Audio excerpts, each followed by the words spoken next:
Jacob आबाद में railway track पर धमाका, जाफर एक्सप्रेस की 6 बोगियां पटरी से उतर गईं।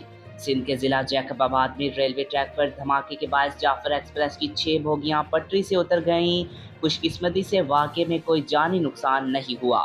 पुलिस जराये के मुताबिक धमाका बोलान पंप के करीब सदर थाने की हदूद में पेश आया, जिसके बाद इलाके में सिक्योरिटी इदारों की भारी नफरी पहुंच गई और मकाम को घेरे में लेकर कार्रवाई शुरू कर दी गई। हुकाम ने बताया कि धमाके के बाद रेलवे ट्रैक पर एक गहरा गड्ढा बन गया, ताहम तमाम मुसाफिरों को महफूज तरीके से निकाल लिया गया।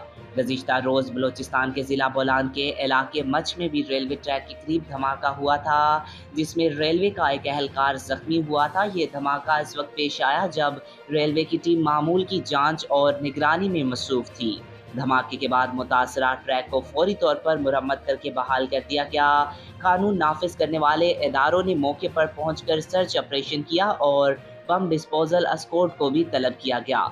इब्तदाई तहकीकात के मुताबिक धमाका खेज मवाद रेलवे लाइन के करीब नस्ब किया गया था।